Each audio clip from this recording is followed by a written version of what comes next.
This is not an easy industry to be in. And you're going to go through a lot of things that test your want to about this business. I mean, the biggest thing, especially if you're in sports, being misogyny. For me, I felt really like it was my responsibility to bring other people who have shared my lived experience, whether that be in non-traditional education or being Black or being just a minority in general, to the table. My name is Tiffany Whitlow, and this is Now Included Unfiltered.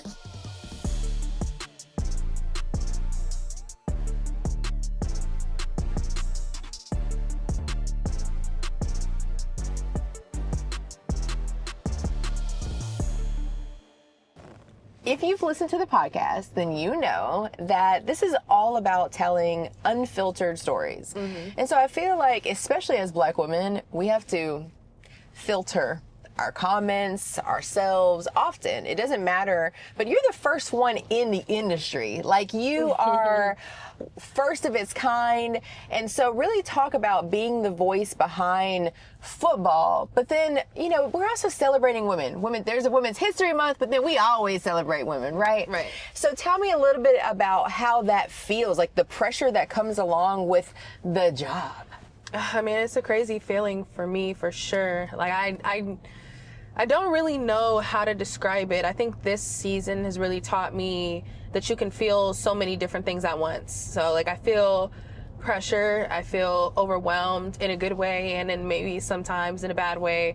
I feel excited, I feel joy, all of these different things. But it's definitely kind of lonely to be, like, the first of your kind.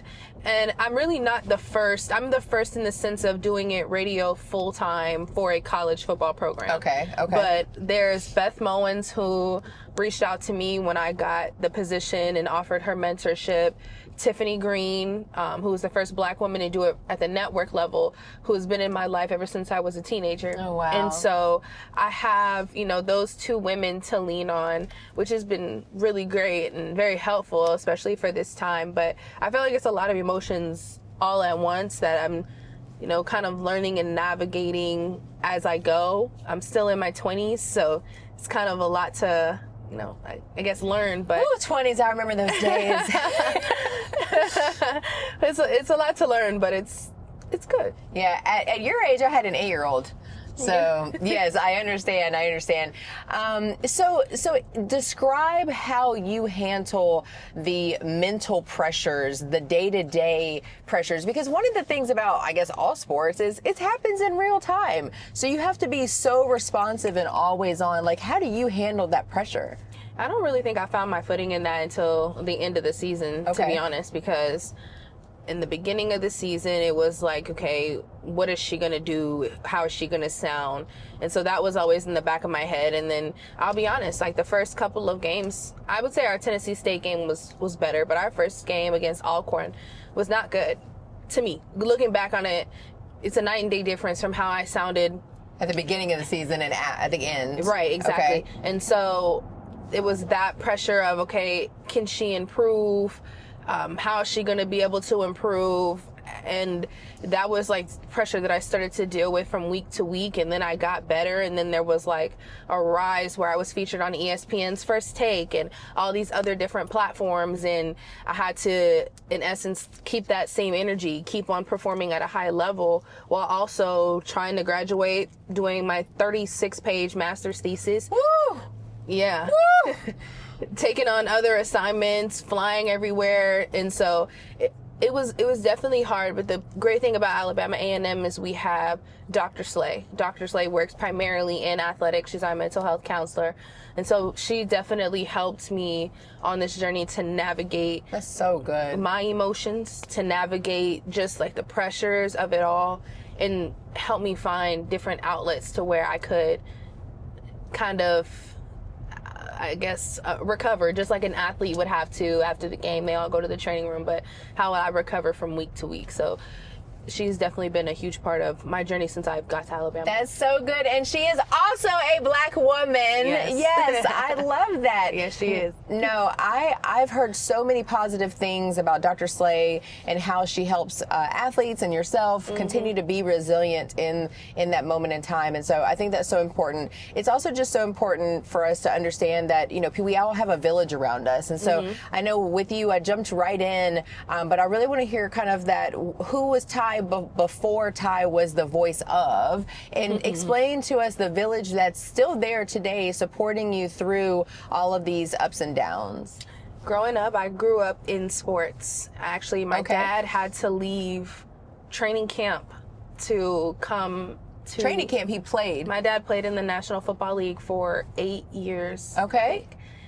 He won a Super Bowl with the San Francisco 49ers in 1995. So he planted the seed. Yes, I was born into the game. Okay. And it's crazy. Yeah, he literally had to leave training camp to come to the hospital, to Stanford Hospital, where I was born. And ever since then, you know, I grew up with an older brother and a baby brother. So I literally have been in sports my entire life around it, whether I was playing it or whether I was with them. And I found a deep love for it. I played basketball pretty much my whole adolescence, but it wasn't something that I felt like I wanted to do going into college. I got accepted to Florida A&M. Hey, FAMU Rattlers. Yes. We got some Rattlers on our team. FAMU Rattler. Okay. But everything that I learned from sports really stayed with me and built my character. I knew I always wanted to work in it, but for me it was either medicine or journalism. Okay. And journalism is just what I ultimately chose. But I mean, Ty, before this super hard worker, it was a grind for me. This opportunity to be here at Alabama A&M, such a huge blessing. And I'm very open book when I talk about my journey, because I never want anyone to think it was easy. A lot of people think like, oh, your dad played in the NFL and He's made a phone call. Right. And it's not like that, because if that were the case, why was it Alabama A&M who gave me the opportunity to elevate my career, and not, I don't want to air people out, but not all these other different people that he's worked with, worked for, played for. So I've been a very, very hard worker my whole entire life, and that's definitely due to my sports background.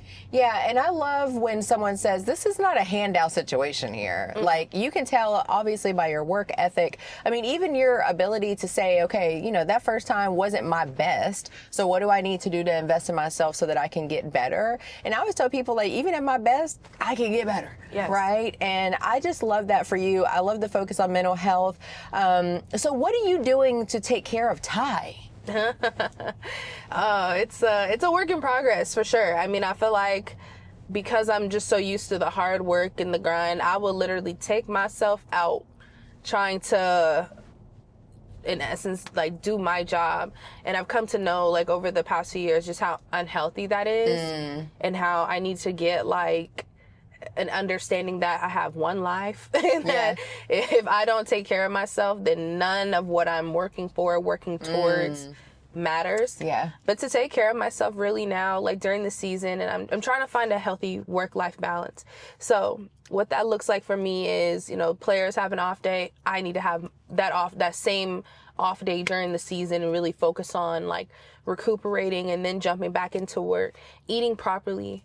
We, you know, on the road, we eat like kind of the same thing, steak, chicken, all the vegetables and all that good stuff. But I found myself like ordering family meals from different restaurants because I didn't have time to cook. And I love to cook, but I didn't have the time. I often have to cook my own foods to control like the sugars, sodium, all those different things. But I wasn't doing that. I wasn't sleeping a lot, because I was just up and just thinking and doom scrolling. And so those are just some of the things that I've had to kind of, I guess, reassess. Okay. So you mentioned that you control your sugars for a reason. Yeah. So I have, ever since I graduated from FAMU, Florida A&M, I would say I did like routine blood work for the first time in my life. And it came back to where I was teetering the line between like prediabetes and type 2, prediabetes and type 2. Wow, okay. And so over the past couple of years, I've been having that battle of like, I'll be out of it all and then I'll like get back into it. And so I will be very honest, like this is a year that I did blood work again in December, and it was terrible. It was horrible. And I mean, I know why. I like I said, I wasn't prioritizing myself, eating, not sleeping, not even like remembering to take medication, like stupid stuff like that. So it definitely contributed to, I guess, those issues. And so yeah, I do now, and have for the entire new year, been very intentional on cooking my own food, trying not to go out as much, because I want to be able to control everything that I eat personally. Yeah, it's so interesting. So I've always known we should eat healthy, but even like building the business, I wasn't the priority, right? Mm-hmm. And so I'll say I agree with you. It's just been really, really hard to see my son step into playing football, and him, when he got like a little glimpse of like a six pack, then he was like, oh, like I'm going to eat healthy. I'm working out. So he's in the gym multiple times a day. But so over Christmas break, to know me is to know I love being a mom, like hands down, the whole world will stop for my children. Right. And so when they came home, even my son in Alabama, this was my opportunity to spend time with both of them, because they're older now. Right. So, you know, you're not sitting on the couch cuddling with your mom watching a movie. Right. You know what I mean? And so when he went to the gym, I was like, okay, I'll try it out. And I went through postpartum depression so bad. It really, truly knocked me out for 2 years. Like I look back at pictures of myself and I'm like, oh, why did I do that? Like how? But I'm just mentally wasn't really the same person. And I hope that helps you when you want to be a mom one day. Yes, I do. But it really was that opportunity for me to say, okay, I even just see David's change from eating right and having those healthy workout habits, that it is possible. Like I said, my own home, it's possible, and this is fun. And I went to go to try Mandu in Huntsville. And when I tried Mandu, they do the in-body scan and they tested my visceral fat level. So at this point, I had already been working out for 40-ish days. My visceral fat levels were so high. Like if the level's like 200, I was like 163. Like it was so high, which is the bad, unhealthy fat that is around your organs right in the middle of your body. Wow. And it really, the lady was like, if you don't get this under control, you're very likely to have a heart attack. That is all I needed to hear, Ty. Literally. So I have been in the gym every day. I'm like, forget the makeup, forget the hair. Like, literally, we'll scrap this thing out and get back to whatever version of fine God wants to make me today. Right. But I joke and say that, but that visceral fat level for me was it. Like, I didn't have I wasn't going in for blood work. You know, I've always had really good blood pressures. Like, all that has been good. I was adopted, so I don't know my family history for real. I just know what I have been told, and it's nothing. And so it's always been important to me to make sure that I'm doing what I'm supposed to do for others. But you said something at the beginning, which is you have to learn how to invest in you so that you can even be who you need to be for yourself professionally or personally. And I think you'll have the ebbs and flows. There's going to be periods of your life where you are strongly investing in yourself, and then might be times you fall off. So during those times of falling off, who are your accountability partners? I would say my accountability partners is definitely my mom and my dad. But I feel like also, too, the world of sports is just it's a lot and it's unpredictable, especially when you work team side. Like, for me to sit here and be like, oh yeah, I'm just the voice of the Bulldogs is a lie. Like, I do so much to the point where, like, your son lovingly refers to me as his auntie. You're the funty. Tell him you're the funty. The funty. I'm like, you better watch that A word. But that's what they all refer to me as, because they know that I'm big on loyalty and I got their back. Because some of them are so far from home and they don't have, you know, their mom or like that older maternal figure there. So it's like, you know, me or Kayla stepping into that role to helping in operations and other things. And so like the world of sports never really stops. And so like, that's why I'm saying whenever I'm off, I'm trying to make like, I'm off. And that's just it. So like you're saying, to your point, drawing those boundaries, is definitely something that I personally need to work on, and also asking for help. But definitely in terms of like the accountability for that would definitely be my mom, my dad, and then my close friends. They're always kind of on me like, okay, look, chill, or, you know, you need to do this, you need to do that. But also Kayla Simpson, whom I'm very close to and who I work with at Alabama A&M, the only two women that are in the field house. You know, help each other in ways that we need. If I see that she's kind of, you know, she needs a break, she needs a breather, then I'll handle the responsibilities to the best of my abilities, and vice versa. And then we carry the load for one another. So I would say that those people are definitely instrumental in that. Kayla carried me through this entire season because I was going through a lot in terms of just dealing with the pressures, dealing with, you know, what people were saying about me, how I was being treated in certain aspects. And so, like, without her, I don't think I would have really gotten through it all. And so I definitely feel like I owe a lot to her. She's definitely one of those people that I love that. I'm sure she says the same for you. I know to see you is to see a pair. And so, yeah, to see you guys on the weekends was always so fun. And honestly, every time I saw you, I never really fully understood the load and the additional pressures. I mean, now I feel kind of bad because I think I assumed like you had the privilege of showing up for that. I don't want to say simple responsibility because it's not simple at all, but for that singular responsibility to be the voice of.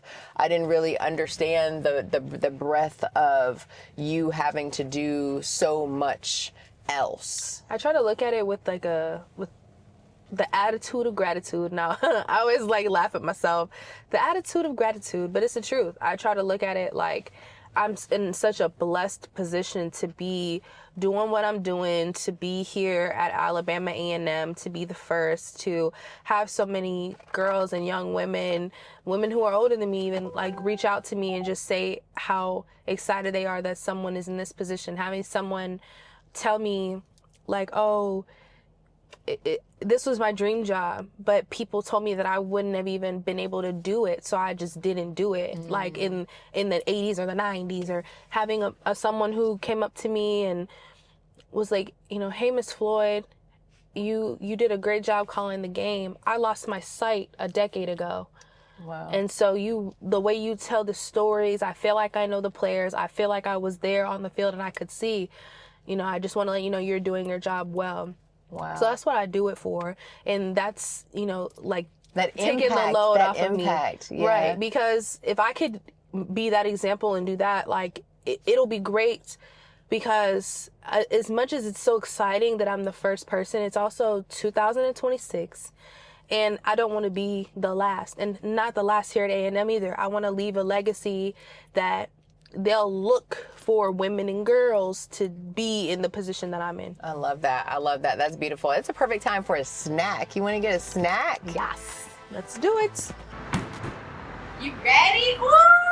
It's my favorite.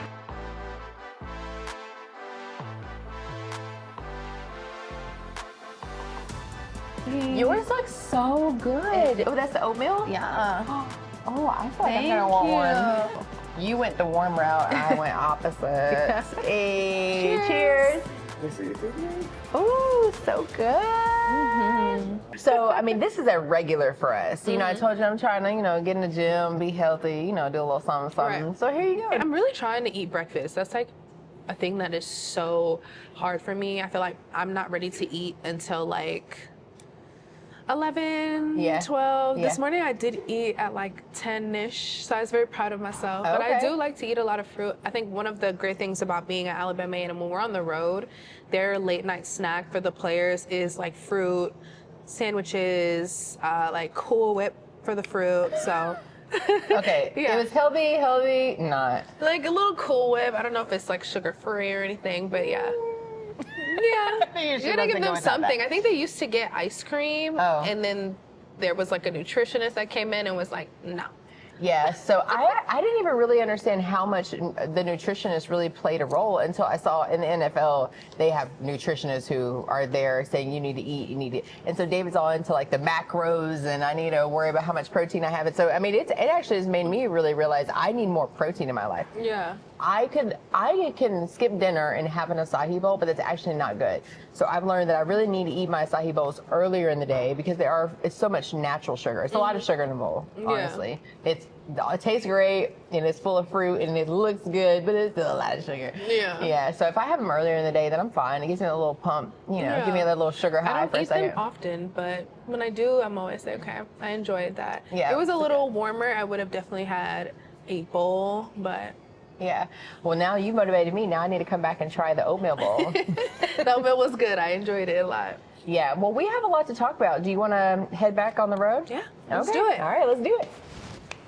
This podcast is brought to you by Acclinate's Now Included community. Get trusted resources backed by medical pros for your health. Tap into real experiences from people who look like you and find a safe place for your story. Walk into a space where being you is celebrated and find your power. Your health, your story, your power. So I'm glad we got to take a little break and focus on what we're eating and making sure that we're prioritizing our well-being by feeding our bodies. Yes. Let's jump back into it. So what else makes Thai Floyd so unique? I don't know. I feel like that's a hard question to ask. It's crazy because I feel like you never really think about it. You're just yourself, right? But I don't know. I think one of the best things about me is that I have like this ability to connect with people, and especially the children and the elderly children, including your baby Ace. Ace loves something Thai. But yeah, I mean, that's just one of the biggest things I think makes me unique. It makes me so good for this job and what I'm doing here in A&M, and being able to kind of have a bond or some kind of friendship with 150 players and coaching staff, and make them feel comfortable being away from home. I think women have a different approach. And so I think that works. But yeah, I mean, that's just one thing about me. Yeah, and I know you're at HBCU now. Like, I mean, is it really important? Is that a part of the plan? Or are you kind of like, this is in God's hands. Wherever I end up is where I end up. Like, I mean, I love being at a HBCU. I'm an almost 3-time HBCU graduate. Almost 3 times. What's it? Almost 3 times. FAMU, Alabama A&M. 2 degrees from Alabama. Okay. So 2 master's degrees. So yeah, almost 3 times. But being at HBCU just means so much to me. Growing up, my mother attended Florida A&M, and so I was always around HBCU culture. My mom went to Florida A&M. My dad went to Florida State. They got married, had, my older brother, me, my younger brother. And so I've always been around the culture. I've always gone to the Florida Classic, among other games. And so when it was time for me to make a decision on where I wanted to go to school, I knew it was always going to be an HBCU. Now, I did want to go to school in North Carolina, but my dad was like, girl, I'm not paying out-of-state tuition. Yeah, he said, it's girl, real. I ain't paying no out-of-state tuition. So I ended up at Florida A&M, but that's where I was supposed to be. And I just feel like, I have a lot of ties to just so many different, I guess, how do I say, just like so many different places within athletics. I don't really want to work in like the NFL football, but I love college, and I particularly love the ACC because growing up I was always going to work with my dad, and he works for Florida State doing basically the same thing I'm doing. So I've gone You see what I know. Yes. I've gone all over the country with my dad and spent a lot of my Saturdays, a lot of my weekends up in Tallahassee. So it means something to me. It's meaningful to me, and I would love to work for the ACC in the future. But it's all in God's hands. I mean, if you would have told me at 18 that I'd be here in Huntsville, Alabama at my age, 28, doing all these different things, I'd have been like, girl, what? But everything works out in the way they're supposed to. Yeah, I love that. I mean, I love that you're trusting God and really, I mean, obviously investing in yourself when you can and where you can. How are you encouraging other people to do the same along the way? Or what are you saying to a younger version of yourself? I'm being an open book because this is not an easy industry to be in at all. By no means. And you're going to go through a lot of things that test your want to about this business. I mean, the biggest thing, especially if you're in sports, being misogyny and having to work under men, for men. That's hard because it seems like every kind of like negative stereotype about women I've actually really only dealt with from men. So it's kind of interesting in that regard. But you'll deal with the misogyny, obviously being away from home. Since I've been here in Huntsville, Alabama, I've lost a few family members that I haven't, even had a chance to go to their funeral because I was doing something or I was on the road somewhere. And that's hard. That definitely takes a toll on you. I think sometimes at my age, you're so focused on getting older, you forget that like your parents, your aunties, your uncles, your grandparents are getting older too. And then also just like, there's going to be so many things that test your want to about this business. I dealt with something that I'd never dealt with in my career before, that I felt like I've always read about, but I was kind of, I don't want to say a victim, but I was impacted by a budget cut from an assignment that I had for years. And it was really hard for me. Like, it's really hard for me because I'm supposed to be there now, doing games, covering games, and I'm not. And so I've had to kind of deal with that. But I feel like a lot of things that I'm learning at this stage of my life are preparing me for what's next. And so I'm very open about that, so people know, okay, this is what Ty had to go through. This is what Ty may have dealt with. But to see what she's doing now, like, it's worth it. It's like, if I work hard and I keep going and I don't give up and I'm unrelenting in what I want to do, then I can be like that. No, I love that. I mean, and even, like I said, this is supposed to be an unfiltered story, and this is really about meeting people where they are, for wherever that is, professionally and personally, so that hopefully somebody is watching or someone is listening and they're able to make a change in their life that's going to positively impact their life. And that could be a career change. I mean, you've talked about budget cuts. I mean, that's in every industry. So, I mean, even if someone is listening who is never interested in being in your shoes specifically, they might be in your shoes because they might be the only Black woman in that role, or they might be the only woman in that role, right? I mean, even myself, I'm in a male-dominated industry, so I understand.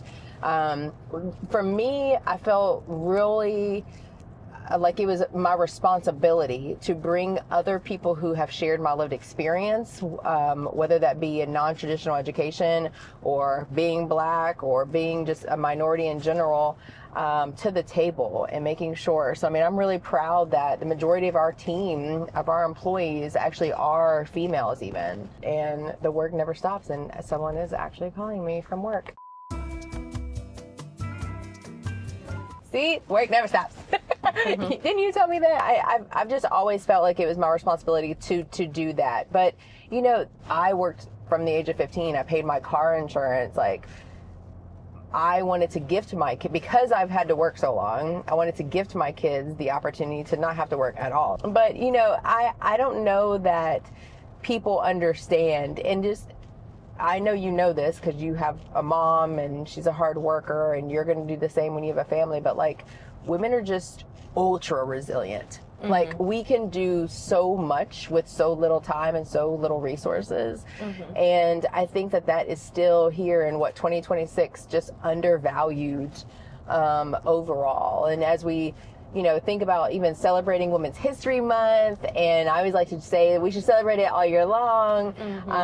You know, we are breaking barriers. And even in clinical research, in our lifetime, women weren't allowed to participate in clinical research. And so it's interesting when we think about like where the future of medicine is going, and genetic testing and wellness and well-being. And so that's what I was going to ask you. I know you said it was kind of a challenge for you to really worry about focusing on yourself, but have you considered like any of the biobanking that's going around, or just genetic testing in general, to see like, okay, well, you know, how should I be investing in my health or my body? Yeah, so I do something kind of like that. I mean, I guess I don't know if like regular or like routine blood work, so getting like CMP, CBC, like all these different things are like included in that.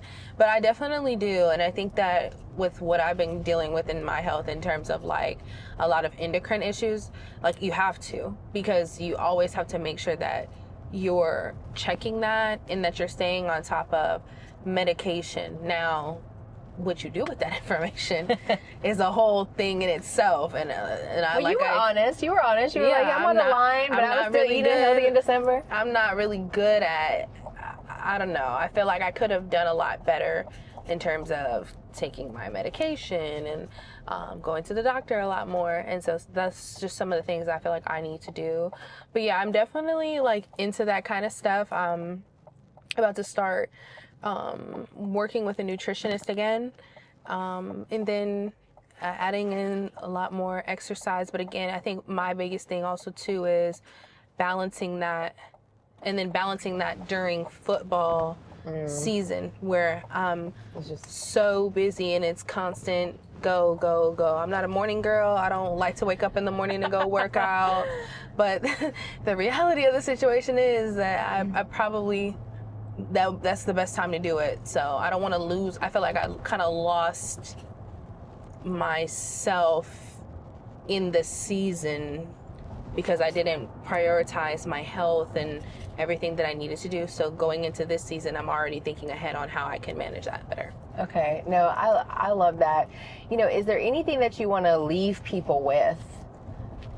I would just say that if you have a dream or if you have a calling on your heart and something that just kind of sets your soul on fire that you love to do, and just know it's not going to be an easy journey. The calling or the journey is harder because the calling is higher. And so I think that, you know, once Say that again? The journey is harder because the calling is higher. Hey. So you have to just keep going, stay prayed up, and again, like, just kind of be in tune with your mind, body, soul, and you'll get there.